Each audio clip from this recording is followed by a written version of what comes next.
Lieutenant. I'm going to be talking to you about the profile of the YMCA. The YMCA was founded in 1844 by George Williams when he joined 11 men together to make the first ever Youth Men's Christian Association. The group was a way for young men to escape the rough life of the streets and engage in Bible study and prayer fellowship. The first ever African American YMCA was founded by Anthony Bowen in 1853. National Healthy Kids Day was established and contained the nation's largest health day for kids and families. The YMCA focuses on nurturing the potential of every child and teen, improving the nation's health and well-being, and providing opportunities to give back and support neighbors. Hello, my name is Kristen Kawazoy, and now let's talk a little bit about the YMCA's vision. Since its founding in 1851, the YMCA has been an integral part of building communities. They've truly lived up to their values of being able to put Christian principles into practice through programs that help healthy spirit, mind, and body for all. Through their programs, they have 4 core values: caring, honesty, respect, and responsibility. Their programs include youth development, healthy living, and social responsibility.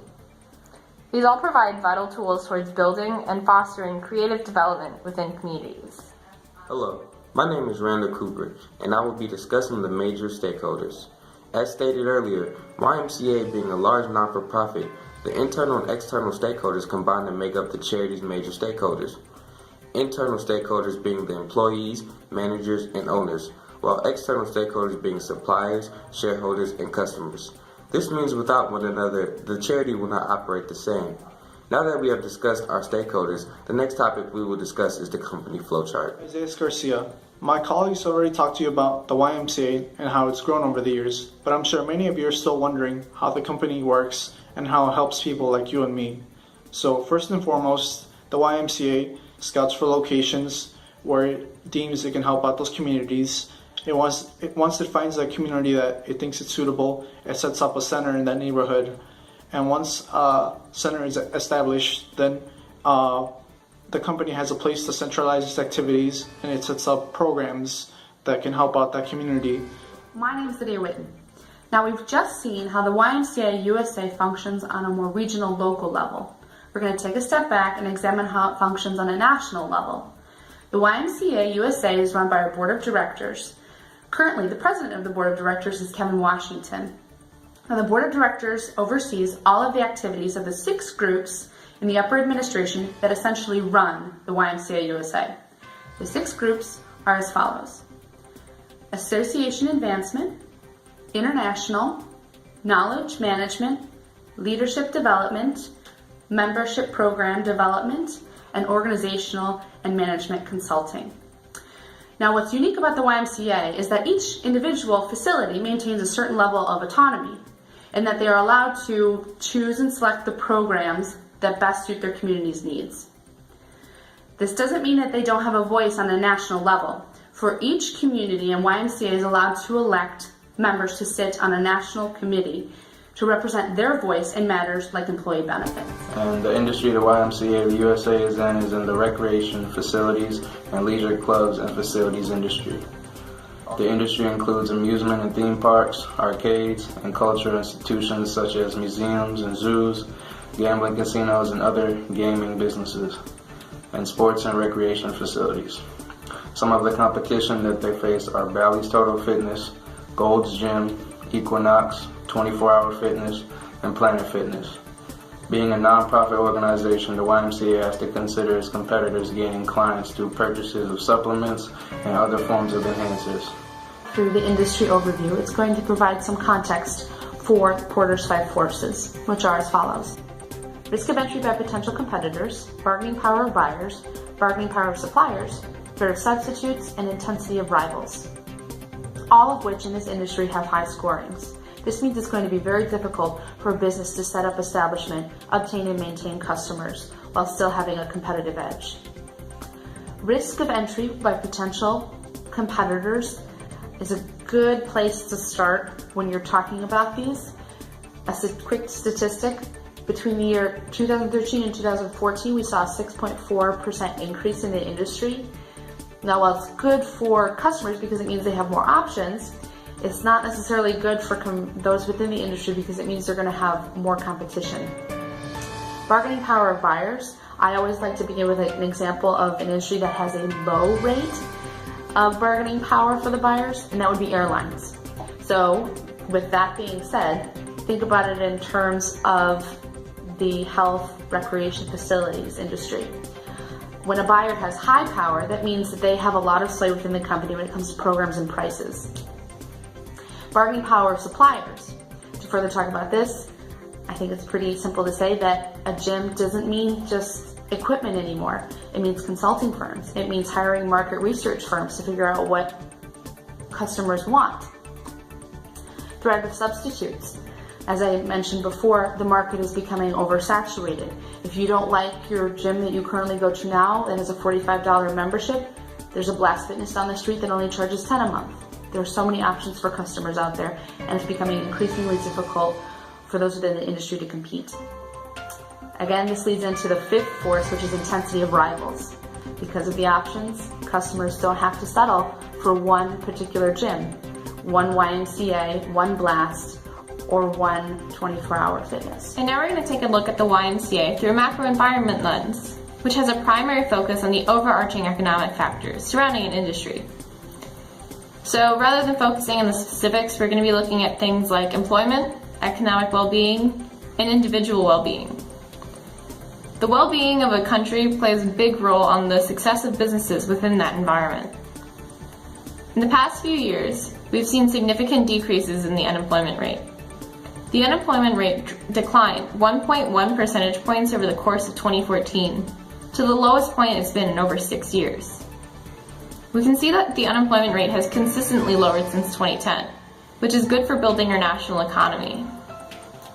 In addition to the unemployment rate dropping, we've also seen significant increases in employment growth. From 2013 to 2014, we increased the average of 199,000 jobs per month to 260,000 jobs per month. With a better employed workforce, this means that people have more money to spend. Fiscal policy governs the way that people invest and run businesses, and can play a major role in every factor of people's lives without them even realizing it. It can be argued that because federal fiscal policy was less restrictive in 2014, as well as being more predictable, it likely had a big factor in the GDP growth that we saw, and in the lowering of employment rates. My colleagues already talked about the YMCA, but what I want to focus on is the competitors. So the YMCA depends on 60% of its income to come from gym memberships. So we can already see here that big brands like Planet Fitness and Equinox are going to be the big competitors. Planet Fitness focuses on having $10 memberships and lighter equipment compared to the YMCA. Another big competitor is Equinox. Equinox is a high-end, luxurious gym and tends to attract more celebrities and also attract people to come in around 4 times a week. Equinox is a big attraction among customers because it's more popular, but also because it has spas, pools, and it has trainers that monitor your metabolism, your body movements, and your metabolism.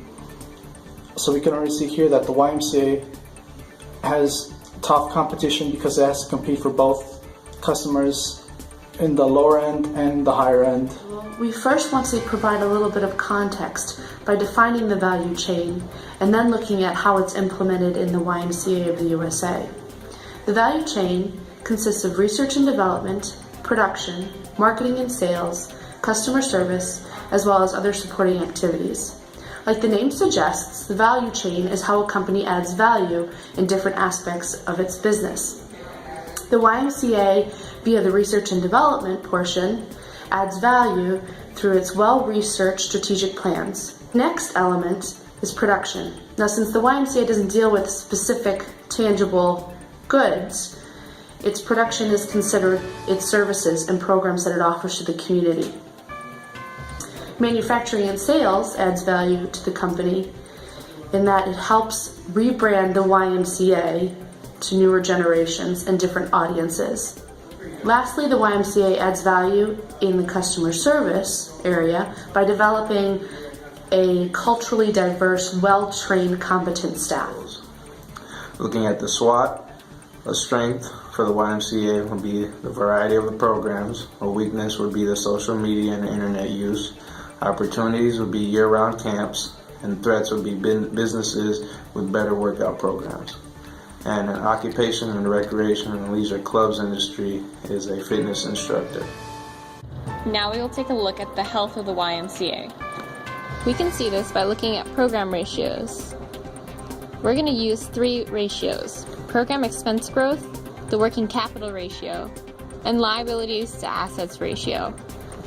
For program expense growth, the Y was able to increase their programs by 2.11%, which is okay compared to the industry and the Children's Miracle Network. For the working capital ratio, again, the Y is doing an okay job at maintaining a good balance of liquid assets compared to the others in the industry. Lastly, the Y is doing a great job at maintaining solvency in the liabilities to assets ratio. Materials management for the YMCA is something always to be aware of since this is a not-for-profit company. Materials management can be defined as responsible for the coordination of planning, sourcing, purchasing, moving, storing, and controlling. All of these are constant improvements which will be made. There have been multiple examples of community people asking for multiple items to be fixed. Having the best equipment will bring in those customers who go to competing gyms and other rec areas. The YMCA has strong human resource management just like every other company. They recruit, develop, motivate, and reward their employees. They keep the strict policies of information about their customers. This will add value because every staff member is focused on their customers and the people at hand. The YMCA is using a cost leadership strategy. The lower the cost, the more widely available their product and services become. We believe that the best generic level strategy for the YMCA is a mixture of cost leadership and niche strategy. This would give the YMCA an edge to build higher end programs and also an opportunity to modernize them. In Westcott, the fitness research director at one of the branches once said, YMCA's biggest strength and its biggest weakness is that everyone is autonomous. You can go to one facility and it's great, but then you can go to another and it's not so good. If you're a good Y, the autonomy is good because there is no minimum standard. The sky is the limit. But if you're a bad Y, by allowing this autonomy, the Y is able to lower its cost and time that goes into changing programs. Now this goes to their distinctive competency. A distinctive competency can be defined as a firm-specific strength that allows a company to differentiate its products from those offered by rivals, and or to achieve sustainability over its rivals. The Christian principles and history make the Y stand out, and if they were to implement our strategy, they would be able to greatly increase their success as a company. The YMCA has a big focus on reducing diseases, for example heart disease, through exercise. The YMCA also doesn't just have its centers simply for exercise, but it has the advantage of also using the space to have programs that help young teens become more educated rather than just use a gym. The biggest competitive advantage that the YMCA has is the status of nonprofit, while many other organizations that are dedicated to exercise centers do not. The status of nonprofit means the YMCA will have to pay less taxes compared to a for-profit. Every company needs to break down their business strategy, which is defined as a long-term plan of action designed to achieve a particular goal, set of goals, or objectives. The YMCA breaks down theirs into 3 simple strategies. The first is to elevate their membership and improve their program efficiency. The second is to build movement capacity to measure the impact of the Y's work. And the last strategy is to generate greater awareness and financial resources. One advantage is the increased number of programs within the Y. The disadvantage is trying to connect with people on a platform that they're not part of. In conclusion, a key issue the YMCA of the USA faces is the issue regarding weight room facilities. The Y's facilities have to compete with Planet Fitness, LA Fitness, Blast Fitness, and Export. To combat this issue, the Y wants to focus more of their efforts on the playgrounds, pools, parks, so they can better their services. The Y believes when people have access to local playgrounds, pools, and trails, they are more likely to choose physical activity and less likely to be obese. The advantage to this solution would be obesity in communities going down, the neighborhood supporting the cause, and providing more opportunities for the kids. A disadvantage would be financing for the product. Thank you for watching our presentation, and we hope you've learned more about the YMCA of the USA.